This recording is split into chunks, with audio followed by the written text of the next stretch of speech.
ऐसा कोई संत फकीर जो पहुंचा दे भव दरिया के तीर। यादो ऐसा संत फकीर जो पहुंचा दे भव दरिया के तीर। मिला दो ऐसा को संत फकीर जो पहुंचा भव दरिया के तीर। मिला दो ऐसा संत फकीर जो पहुंचा दे भैया। बोलिए संत भगवान की जय। सन्यासी के सातों अखाड़ों के दर्शन इस महाकुंभ में होते हैं। बंधु, इस महाकुंभ की बहुत महिमा है। श्रीमद् भागवत जी में भगवान व्यास जी ने पांडवों का चरित्र लिखा। महाभारत युद्ध में सब मारे गए, केवल 3 बच गए। मुझे लगता है 3 को बचाया गया, नहीं इनको भी मार दिया जाता। लेकिन महाभारत युद्ध में 3 कौन कौन बचे, किसी को पता है? क्यों नहीं पता? कितनी भागवत हम लोग सुन चुके, लेकिन हमको याद नहीं रहता। बंधु, महाभारत के युद्ध में 3 महापुरुष नहीं मारे गए। एक तो अश्वत्थामा को नहीं मारा गया, दूसरा कृतवर्मा को नहीं मारा गया, तीसरे कृपाचार्य को भी नहीं मारा गया, और एक आदमी और है जिसको मारा नहीं गया, अधमरा छोड़ दिया गया। वो कौन है? अरे ये तो बता दो। जिसे मारा नहीं गया, अधमरा नहीं भाई। और थोड़ा नीचे जाओ, नीच आदमी के पास जाओ। भीष्म पितामह तो बहुत बड़े हैं, जो पूरा महाभारत का जड़ है।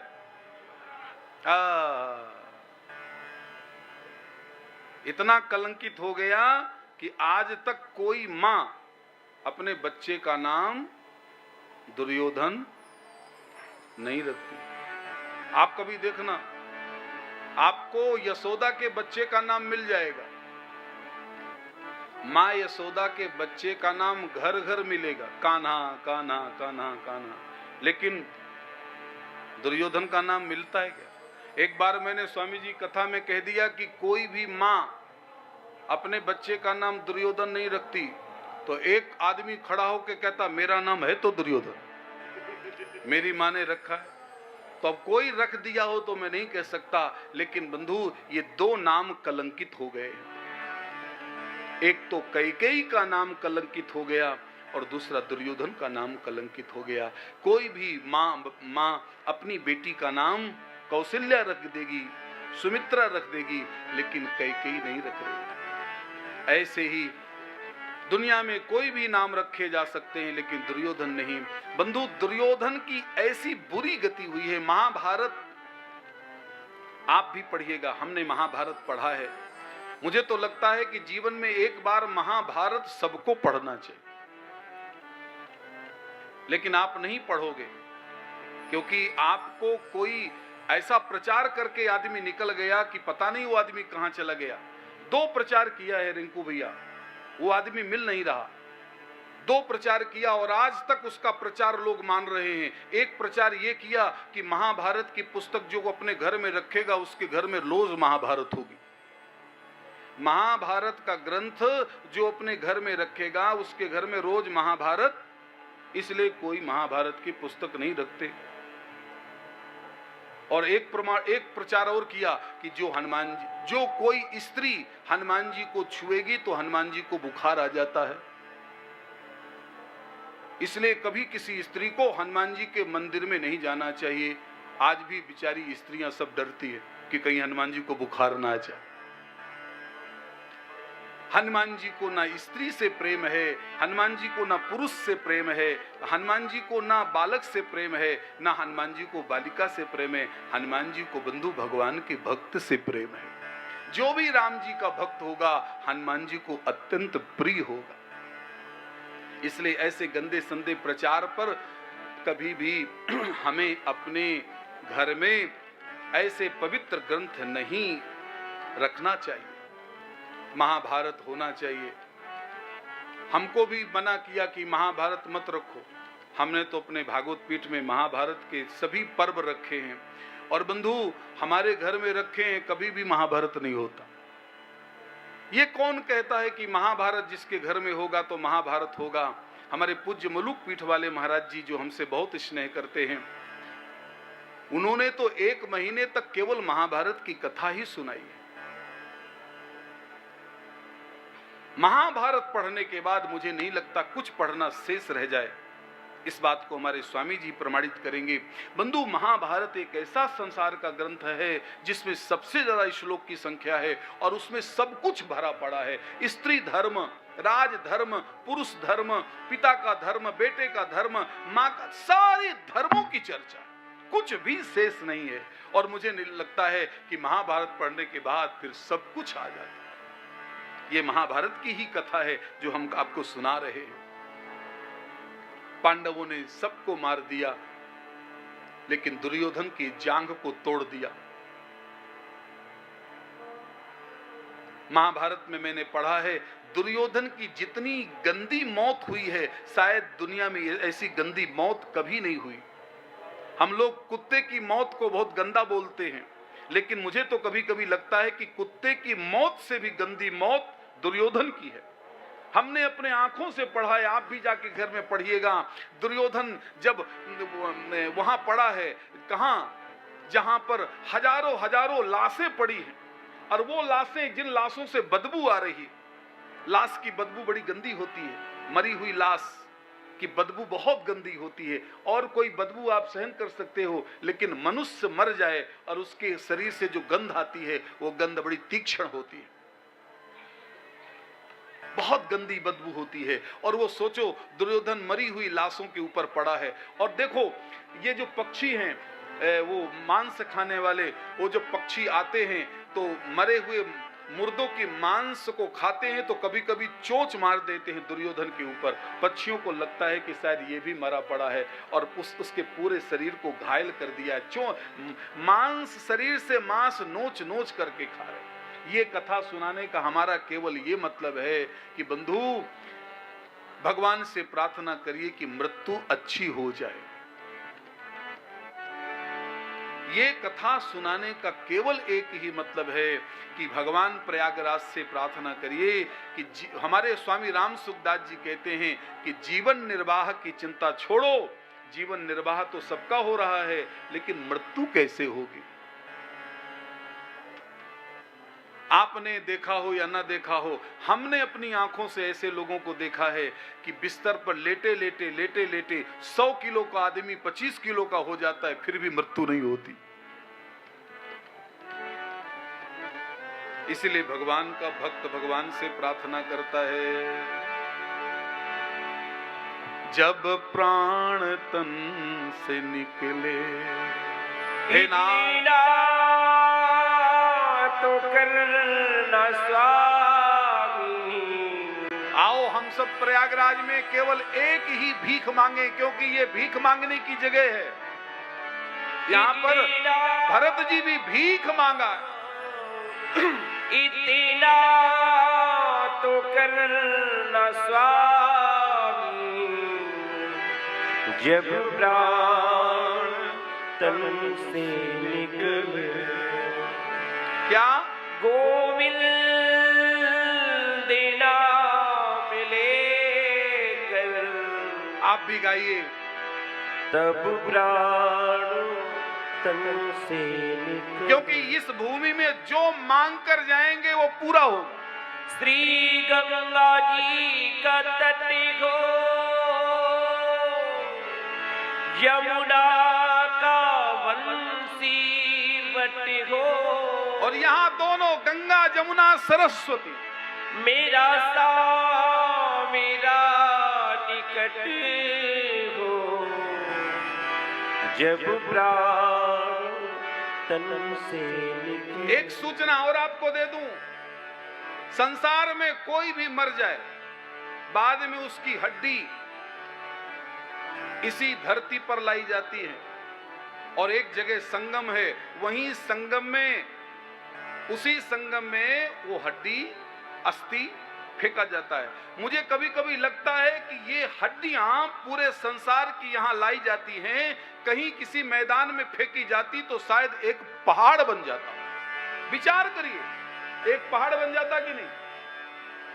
लेकिन ये हड्डियां जैसे ही संगम पर डाली जाती हैं तो भगवती संगम गंगा का यही प्रताप है कि जैसे आपने अपने पिता की अस्थि को संगम में डाला, उसी समय भगवती गंगा उस हड्डी को पिघला देती है, गंगा में मिला लेती है। जब कंठी प्राणी आवे कोई रोगी ना सतावे, यमी दर्शन दिखावे, जब प्राण तन से निकले। हे नाथ, इतनी कृपा करो कि जब शरीर से प्राण निकले तो भगवान का नाम मुख से निकले। इतनी मेरी अरजी हो, मानो तो क्या हरज हो, यही आपका करज हो, जब प्राण तन से निकले। इतना तो करना स्वामी, जब प्राण तन से। हमारे स्वामी राम सुखदास जी एक बहुत अच्छी बात कहते हैं कि जीवन निर्वाह की चिंता छोड़ दीजिए। जीवन निर्वाह सबका हो रहा है, कोई ऐसा व्यक्ति नहीं जो नहीं खा रहा, नहीं पहन रहा, नहीं सो रहा, सबके पास खूब भगवान ने दे रखा है। लेकिन बंधु, हमारी मृत्यु कैसे होगी, इसकी चिंता शुरू करना चाहिए। और इसका समाधान क्या है? जो जीवन में श्रीमद् भागवत की कथा को सुन लेगा उसकी मृत्यु मंगलमय हो जाती। बस यही भागवत की विशेषता है कि जिसने भागवत की कथा को सुना उसका मृत्यु सुंदर हो जाती है, मृत्यु का भय समाप्त हो जाता है, वो अमरत्व को प्राप्त हो जाता है। उसी दुर्योधन को देखने के लिए अश्वत्थामा पहुंचे। अश्वत्थामा ने कहा, मित्र, हमने तुम्हारा नमक खाया है और तुम्हारी ऐसी बुरी दशा मुझे देखी नहीं जा रही। बोलो दुर्योधन, तुम्हारी अंतिम इच्छा क्या है? तो देखो दुर्योधन ने अपनी अंतिम इच्छा क्या बताई। दुर्योधन की अंतिम इच्छा क्या है? मुझे कभी कभी लगता है कि दुर्योधन यदि अश्वत्थामा से अपनी अंतिम इच्छा कह देता कि मुझे मोक्ष चाहिए, तो शायद भगवान दुर्योधन को भी मोक्ष दे देते। लेकिन जो दुष्ट होते हैं ना, वो अपनी दुष्टता कभी छोड़ ही नहीं सकते। दुर्योधन ने अपनी अंतिम इच्छा यही पूछी कि मेरी केवल अंतिम इच्छा ये है कि पांडवों की गर्दन काट करके कोई मुझे ला दे। अब बोलो दुर्योधन क्या कह रहा है? पांचों पांडवों की गर्दन काट करके कोई मुझे मेरे हाथ में दे दे तो मुझको मोक्ष मिल जाए। अब बताओ। अश्वत्थामा ने कहा, है तो काम कठिन, लेकिन कोई बात नहीं, मैं पांडवों की गर्दन काटने के लिए जा रहा हूं। और अश्वत्थामा रात्रि को तलवार उठाई और पांडवों की गर्दन काटने के लिए निकला। अब देखो, जिस शिविर में पांडव सोते हैं उसी शिविर में भगवान पहुंच गए। भगवान ने पांचों पांडवों को उस शिविर से उठाया और दूसरे शिविर में जाके सुला दिया। क्यों सुला दिया? क्योंकि भगवान को पता है कि यदि मैं इस मकान से इस शिविर से उठा करके दूसरे शिविर में नहीं सुलाता तो आज इनकी गर्दन कट जाएगी। यह कथा हमको यह संदेश देती है कि यदि आप अपने जीवन में किसी को सौंप दोगे, अपना जीवन यदि किसी को सौंप दोगे, तो आपकी सारी जीवन की जिम्मेदारी भगवान की होती है। इसलिए भगवान को अपना जीवन सौंपना चाहिए। अब सौंप दिया इस जीवन का, सब भार तुम्हारे हाथों में है जीत तुम्हारे हाथों में, आहा, है हार तुम्हारे हाथों में। अब सौंप दिया इस जीवन का सब भार तुम्हारे हाथों। पांडव तो बच गए क्योंकि भगवान की बात मान गए, शिविर को छोड़ दिया, लेकिन पांडवों के बच्चों को मार दिया गया। जीवन में पांडव चरित्र सबको सुनना चाहिए। पांडव चरित्र सुनने से आपका दुख कम हो जाएगा। आपके जीवन में तो एक ही बेटा खत्म हुआ होगा, आपके जीवन में हो सकता है 2 बेटे खत्म हुए हों, 3 बेटे खत्म हुए हों, 4 बेटे खत्म हुए हों, लेकिन बंधु, जिस महारानी की कथा मैं आपको सुना रहा हूं, उसके 5 बेटे, वो भी जवान बेटे। महारानी द्रौपदी के खत्म हुए, लेकिन महारानी द्रौपदी की जीवन में बेटे खत्म हुए, लेकिन बंधु, बेटों के खत्म होने से द्रौपदी नास्तिक नहीं हुई। आज हमारे जीवन में कोई घटना घट जाए तो हम नास्तिक हो जाते हैं, लेकिन महारानी द्रौपदी नास्तिक नहीं हुई। इतनी बड़ी घटना घटने के बाद भी द्रौपदी भगवान से कहती है, हरे कृष्ण कृष्ण कृष्ण हरे हरे, हरे राम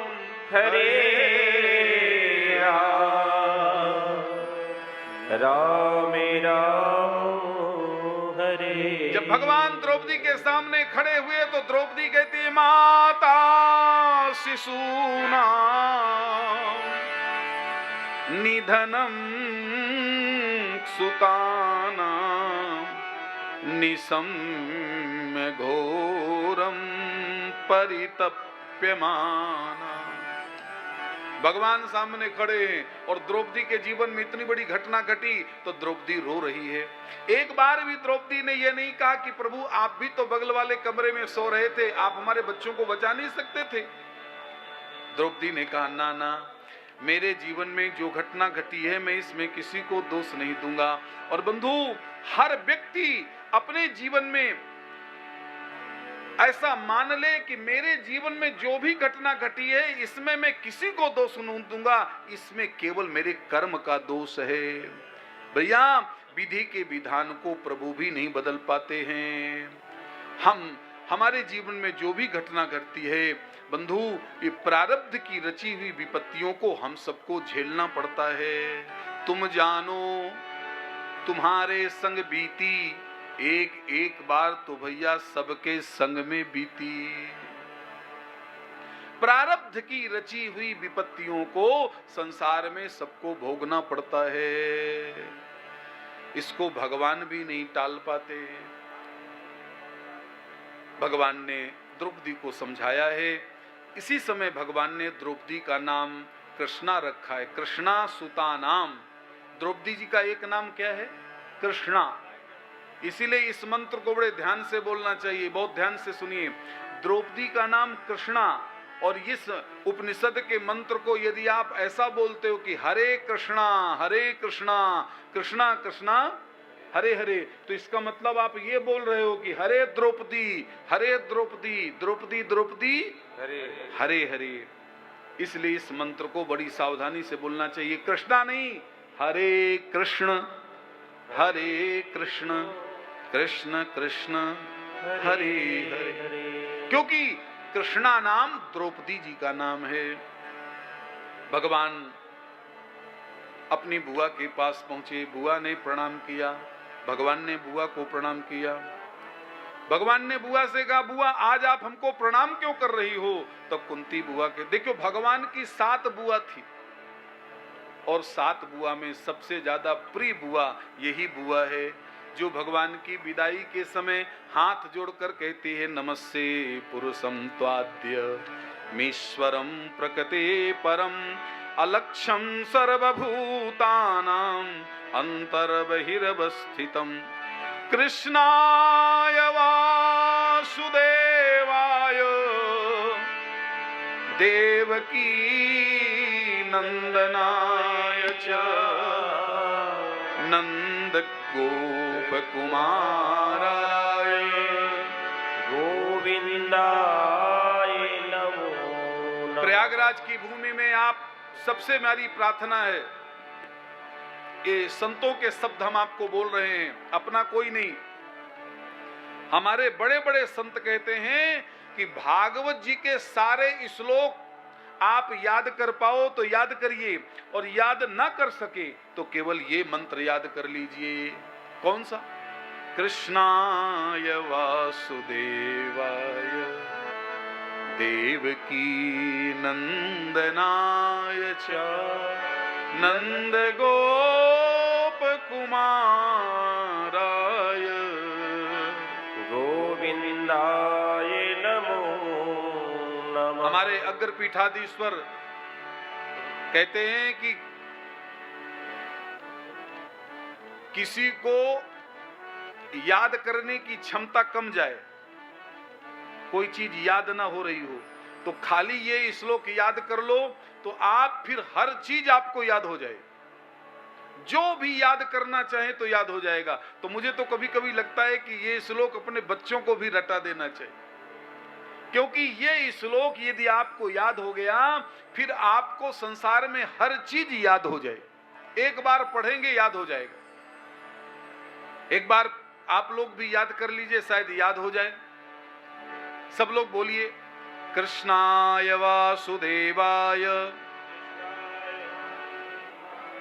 देवकी नंदनाय च नंद गोप कुमाराय गोविंदाय नमो नमः। अब जिनको याद हो गया वो सुना दें उठ के। किसको याद हो गया? नहीं याद हुआ तो चलो, पूरा याद नहीं कर सकते तो आधा याद कर लीजिए। नंद गोप कुमाराय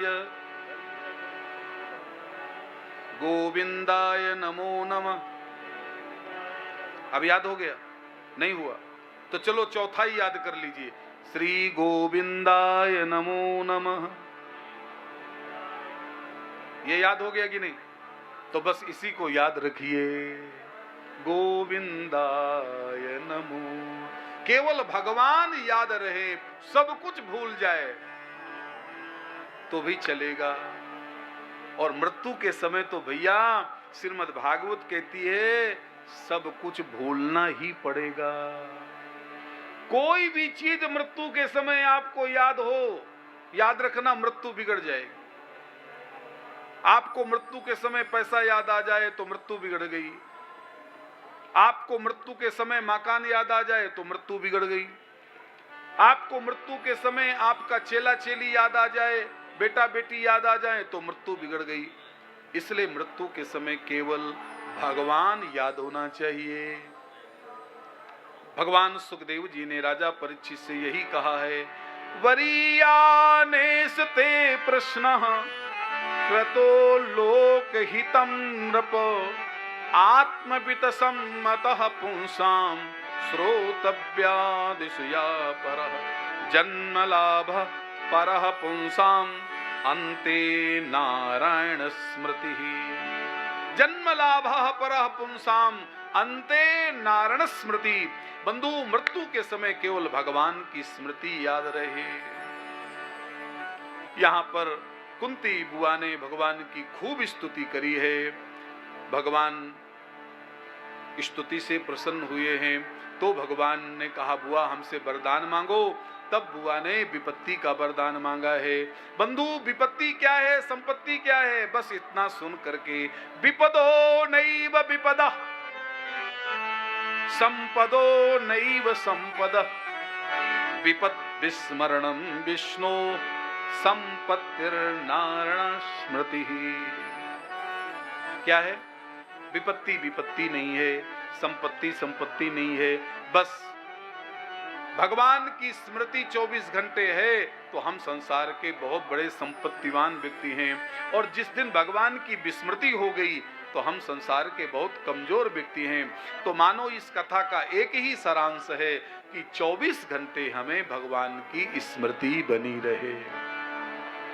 24 घंटे चलते फिरते, उठते बैठते, सोते जागते, खाते पीते, हरे कृष्ण कृष्ण कृष्ण हरे हरे, हरे राम राम राम हरे हरे, हरे कृष्ण कृष्ण कृष्ण हरे हरे, हरे राम सभी गाइए।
कृष्ण कृष्ण हरे हरे, हरे राम राम राम हरे, हरे कृष्ण कृष्ण कृष्ण हरे हरे राम राम राम हरे, हरे कृष्ण कृष्ण कृष्ण हरे हरे, हरे राम राम राम हरे हरे, हरे कृष्ण कृष्ण हरे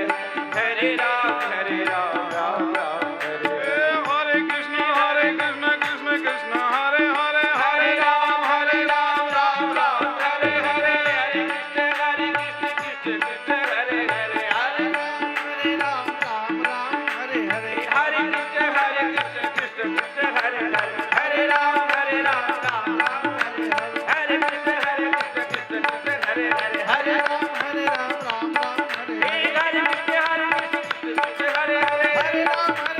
हरे राम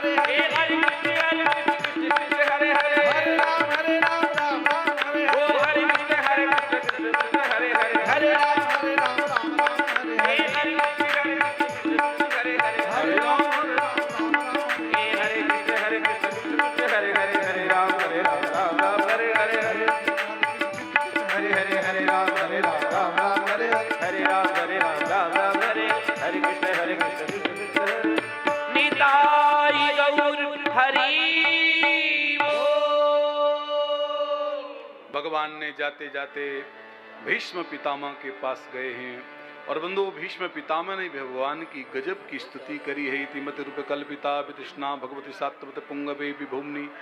48 दिन तक भगवान भीष्म पितामह भगवान का इंतजार किया है। आज भीष्म पितामह माघ शुक्ल एकादशी जब सूर्य उत्तरायण हो चुके हैं, देखिए सूर्य उत्तरायण हो रहे हैं, सूर्य उत्तरायण हो रहे हैं, माघ शुक्ल एकादशी सूर्य उत्तरायण हो चुके हैं और बस एकादशी तिथि को भीष्म पितामह ने अपने शरीर का महाप्रयाण किया है। तब से आज तक संसार में कोई भी एकादशी को मृत्यु को प्राप्त होता है, सीधे वैकुंठ को प्राप्त होता है। इसलिए हमारे पूर्वज यदि एकादशी को शरीर छोड़े हो तो आप ये समझ लो कि हमारे पूर्वज बहुत भाग्यशाली हैं। एकादशी की सबको नहीं मिलती, एकादशी भाग्यशालियों को ही मिलती है। भीष्म पितामह एकादशी को अपने शरीर का महाप्राण किया है। इसके बाद भगवान द्वारिका प्रस्थान करते हैं। द्वारिका में भगवान, अब देखो इतने दिनों बाद भगवान जब द्वारिका गए हस्तिनापुर से, तो थोड़ा सा आप विचार करिए कि भगवान जब द्वारिका गए तो द्वारिका में जाकर के भगवान सबसे पहले किससे मिले? इतने दिनों के बाद भगवान जब द्वारिका गए तो सबसे पहले भगवान किसके कमरे में घुसे? आज का कोई बालक जब परदेश से आता है अपने घर तो सबसे पहले किसके कमरे में घुसता है?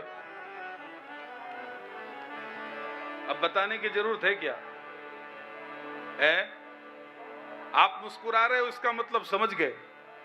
आज का बालक परदेश से आएगा तो सबसे पहले किसके कमरे में घुसेगा? वो पता है आप सबको, लेकिन जरा दर्शन करिए भगवान सबसे पहले किसके कमरे में घुसे। जब कोई बालक परदेश रहता है तो पूरे घर के लोग उसका इंतजार करते हैं।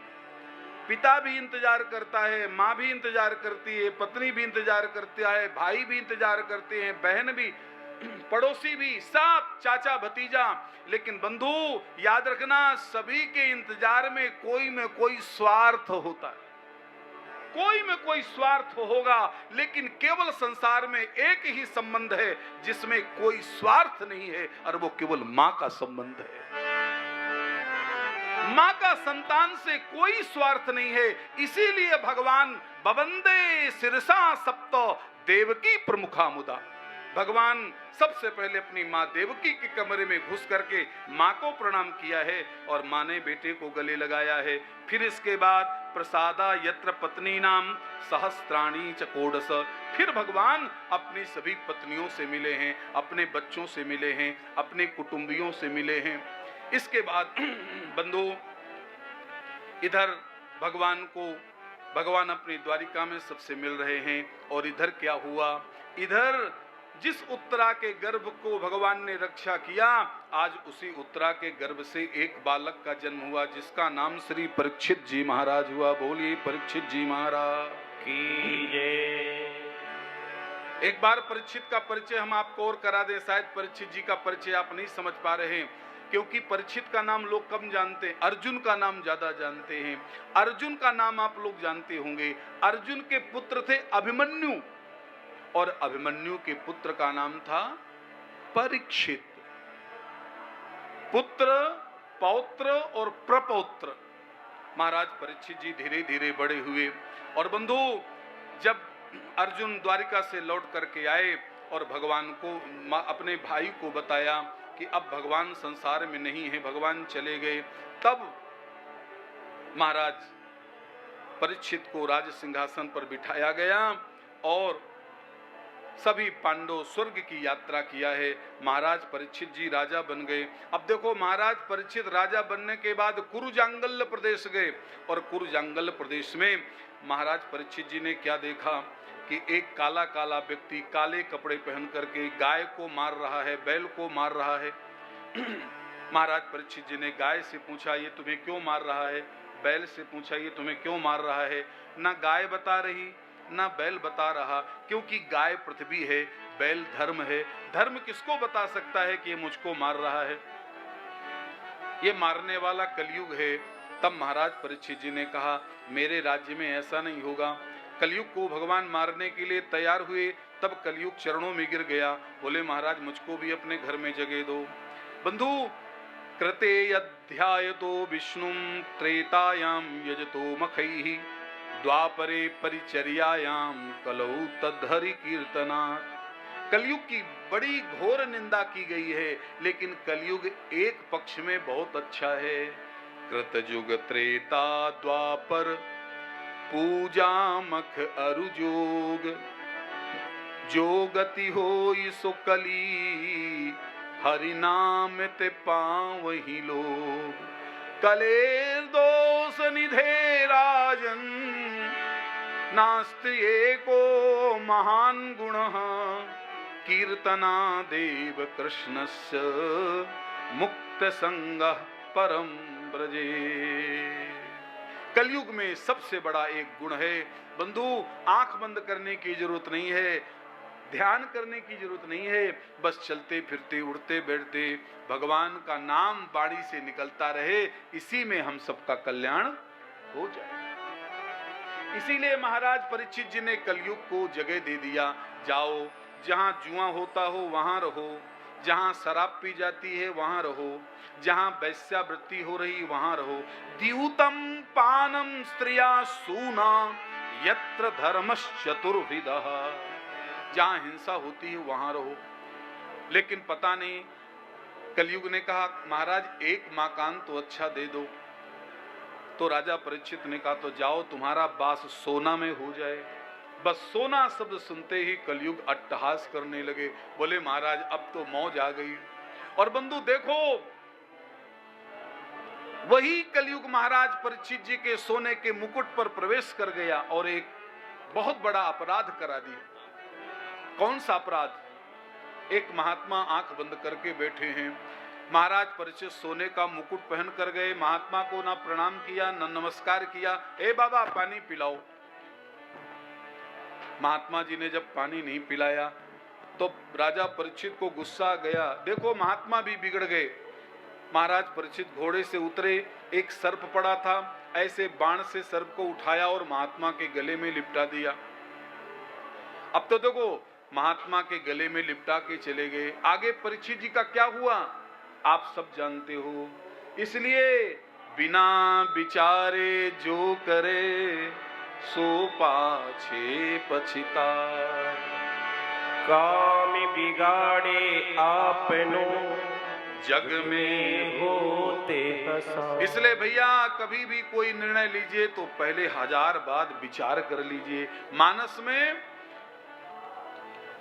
कितनी बार विचारों पर चर्चा है कि किन लोगों ने विचार करके कोई काम किया और उसका काम सफल हुआ।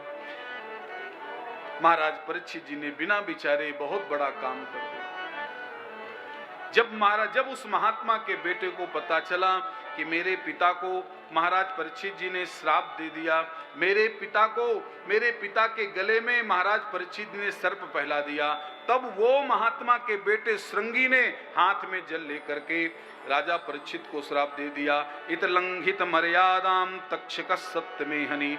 जाओ परीक्षित, तुमने मेरे पिता के गले में सर्प पहनाया, मैं भी तुमको श्राप देता हूं, आज के 7वें दिन तुम्हारी मृत्यु हो जाएगी। महाराज परीक्षित जी को पता चला कि मेरी मृत्यु 7वें दिन हो जाएगी। महाराज परीक्षित जी ने जो किया संसार में हम सबको करना चाहिए। बंधु, महाराज परीक्षित जी मृत्यु को सुन करके व्याकुल नहीं हुए। मृत्यु को सुन करके हमें भी व्याकुल नहीं होना चाहिए, हमें सबको सावधान होना चाहिए। महाराज परीक्षित जी ने अपना राजपाट, जिम्मेदारी सब अपने बेटों को सौंप दिया और बस हस्तिनापुर से महाराज परीक्षित जी सुखताल में आ गए और सुखताल में आकर के गंगा के किनारे बैठ गए। जैसे गंगा के किनारे हम लोग भी बैठे हैं, गंगा के किनारे महाराज परीक्षित बैठ गए। और जैसे महाराज परीक्षित जी गंगा के किनारे बैठे तो अपने आप अत्रि वसिष्ठ च्यवन शरद्वान अरिष्टनेमी भृगुवांगिराश्य पराशरोगादि सुतोथ राम उतत्थ इंद्र प्रमदेत्म बाहु मेधातिथिर्देवलदेष्टाष्ट्रणे रेणु भारद्वजो गौतम पिप्पलादः मैत्रेय और्वः कसबः कुंभयोनि द्वैपायनो भगवन्नारदाश। ये बड़े बड़े संत आ गए। राजा परीक्षित ने सभी संतों को प्रणाम किया। सभी संतों ने पूछा महाराज परीक्षित आप गंगा के किनारे क्यों बैठे हैं? महाराज परीक्षित जी ने एक ही प्रश्न किया कि मरने वाले व्यक्ति को क्या करना चाहिए। किसी ने कहा जप करना चाहिए, किसी ने कहा तप करना चाहिए, किसी ने कहा ध्यान करना चाहिए, किसी ने कहा ये करना चाहिए। महाराज परीक्षित जी कहते हैं मेरा पहले प्रश्न सुनो, मैं मरने के बाद मुक्ति नहीं चाहता, मुझको जिंदा मुक्ति चाहिए। जिंदा मुक्ति कौन देगा? सभी संत मौन हो गए। ना बाबा, हम जिंदा मुक्ति नहीं दे सकते। और बस जैसे ही थोड़ा सा निराशा आई तो तत्रा भवद भगवान व्यास पुत्रो यद्रक्षया गामटमानो नपेक्षा अलक्ष्य लिंगो निज लाभ तुष्टो व्रतस्य बालई अवधूत भेष। भगवान सुखदेव जी का पदार्पण हो गया। एक बार सभी लोग, क्योंकि यहां पर सुखदेव जी के आने से सभी खड़े हो गए और बस सुखदेव जी का आगमन हो गया और सुखदेव जी थोड़ा सा महाराज परीक्षित जी से वार्ता करेंगे और शेष कथा हम लोग कल सुनेंगे। उसके पहले हमारे स्वामी जी का, पूज्य स्वामी जी का, दंडी स्वामी जी का आशीर्वाद हम लोग लेंगे और फिर हम लोग आरती प्रसाद लेकर यहाँ से प्रस्थान करेंगे। बहुत ध्यान से सुन लीजिए। भगवान सुखदेव जी के अचानक आने से कौन कौन खड़े हुए? भगवान सुखदेव जी जब महाराज परीक्षित जी की सभा में पधारे तो कौन कौन खड़े हुए? यहां पर लिखा है कि भगवान सुखदेव जी के पर बाबा खड़े हो गए। पर बाबा कौन? भगवान सुखदेव जी के पर बाबा कौन? भगवान सुखदेव जी के पर बाबा वशिष्ठ जी खड़े हो गए। सुखदेव स्वामी के आते ही बाबा खड़े हो गए। बाबा पाराशर खड़े हो गए। अरे छोड़ो, भगवान सुखदेव जी के आने से सुखदेव जी के पिता व्यास जी भी खड़े हो गए। अब तो एक बात कहूं आपसे, आपके पहुंचने से यदि अचानक सामने वाले को हलचल हो रही है और वो उठने को बाध्य हो रहा है, आपके पहुंचने से सामने वाला व्यक्ति अपने आप उठने के लिए बाध्य हो रहा है, इसका मतलब आपके अंदर एक विशेष चेतना है, एक भगवान का विशेष गुण है। संसार में कितने ऐसे महापुरुष हैं बंधु, यदि वो आ जाएं तो आपको उठना बाध्य हो जाएगा। आप उठना भी नहीं चाहोगे तो उठना पड़ेगा। तो व्यक्ति को इतना अपने को मूल्यवान बनाना चाहिए कि जिस सभा में कोई पहुंच जाए तो उठने के लिए लोग बाध्य हो जाए। भगवान सुखदेव के अंदर इतनी भजन की वृत्ति है, इतनी अद्भुत साधना है कि जरा कल्पना करिए, भगवान सुखदेव जी के आने से पर बाबा खड़े हो गए, बाबा खड़े हो गए, पिता खड़े हो गए, सब खड़े हो गए और भगवान सुखदेव जी का सम्मान किया है। 16 वर्ष की आयु है भगवान सुखदेव जी की। अब देखो भगवान सुखदेव जी कैसे हैं, ना खड़े होने वालों के लिए देख रहे, ना बैठने वालों के पास देख रहे। बंधु, वो हैं कौन? अलक्ष्य लिंगो निज लाभ तुष्टो, अपने में संतुष्ट रहने वाले, किसी संप्रदाय का कोई चिन्ह नहीं है। 16 वर्ष के भगवान सुखदेव जी का पदार्पण होता है। हम लोग सब खड़े हो गए। आप भी खड़े हो जाइए एक सेकंड के लिए।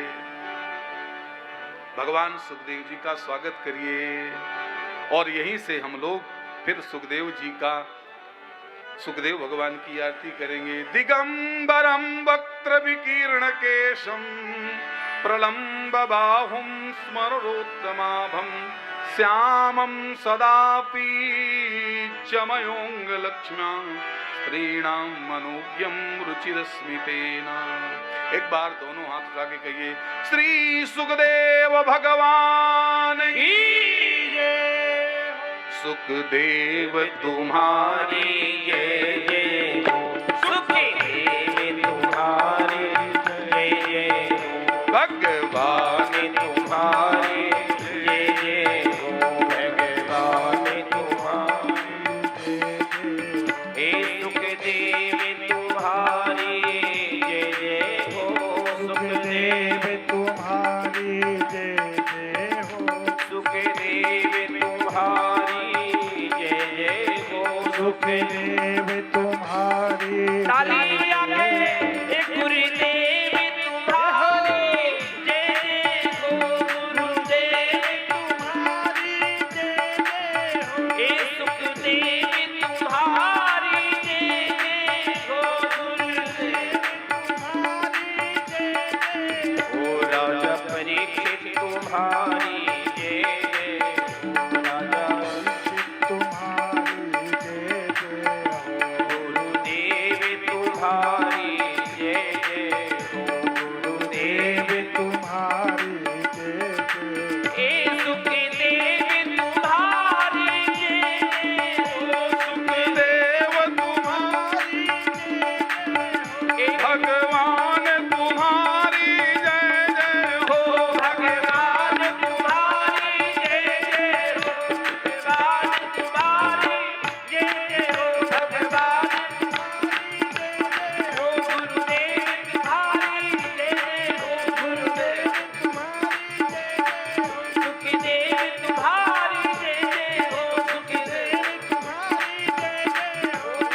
बैठ जाएं, बैठ जाइए। अतः प्रक्षामि संसिद्धिं योगिनां परमं गुरुं पुरुषस्य हित कार्यं म्रियमाणस्य सर्वदा। भगवान सुखदेव जी के आने से पूरी सभा खड़ी हो गई और बस भगवान सुखदेव जी बैठ गए। देखो उसी तरह जैसे मैंने कल बताया था, बैठ गए और बैठ गए, ना कोई मंगलाचरण ना कोई तैयारी। महाराज परीक्षित जी बैठ गए सामने और सुखदेव जी कहने लगे, राजन तुम किस लिए बैठे हो, किस लिए बैठे हो? तो परीक्षित जी ने कह दिया, मैं केवल इसलिए बैठा हूं कि मरने वाले व्यक्ति को क्या करना चाहिए। क्या? एक बार आप लोग बोलिए, भागवत में क्या लिखा है, किसके लिए कथा सुननी चाहिए? क्या लिखा है? आप बोलिए। मकान बनने के लिए, दुकान, संतान, क्या लिखा है? अतः प्रक्षामि संसिद्धिं योगिनां परमं गुरुं पुरुषस्य हित कार्यं म्रियमाणस्य सर्वदा। भागवत केवल मरने के लिए है, मरने के लिए। ऐसा मतलब सोचो कि भागवत कथा के बाद फिर एक बार अभी कहीं कथा हो रही थी, मैं खोही में ही हमारे, तो एक माता जी, एक बेटे ने अपनी माँ से कहा कि बेटा, माँ ने कहा बेटे से, नहीं बेटे ने माँ से कहा कि माँ कथा सुन लो। बोले मैं नहीं सुनूंगी। क्यों? बोले नवलेश जी महाराज कथा में सुना रहे थे कि जो कथा सुनता है वो चला जाता है। मैंने कहा मैंने कब सुनाया? बोले आपने ही तो कहा कि, आपने ही तो बताया था कि कथा सुनने के बाद मकान नहीं बनता, कथा सुनने के बाद दुकान नहीं चलती, कथा सुनने के बाद केवल मृत्यु मंगलमय हो जाती है। बंधु, मृत्यु मंगलमय हो जाती है। ऐसा नहीं कि भागवत कथा सुनने के बाद आदमी मर जाता है, मृत्यु का भय समाप्त हो जाता है। बस इसी के लिए श्रीमद् भागवत है कि हमें मृत्यु का बोध हो जाए, हमें जीवन का बोध हो जाए, हमको ये पता चल जाए कि मैं हूं कौन। भाई अभी तक तो हम अपने को शरीर मान रहे हैं ना, कि मैं शरीर हूं, मैं पंडित हूं, मैं क्षत्रिय हूं, मैं वैश्य हूं। लेकिन भागवत सुनने के बाद ये पता चल जाता है कि तुम वास्तव में हो कौन। चल रे हंसा अमर लोक को, यहाँ कोई नहीं तेरा है, जग वालों का हुआ अंधेरा, तेरा हुआ सवेरा।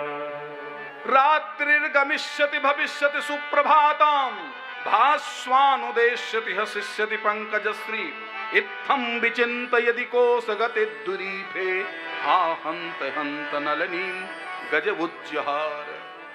उठ जाग मुसाफिर भोर भई, अब रैन कहाँ जो सोवत है, जो सोवत है सो खोवत है, जो जागत है सो पावत है। श्री सुक उवाच बरीयाने सते प्रश्न क्रतो लोकहितं नृप, आत्मवित सम्मतः पुंसां श्रोतव्यादिषु या परः।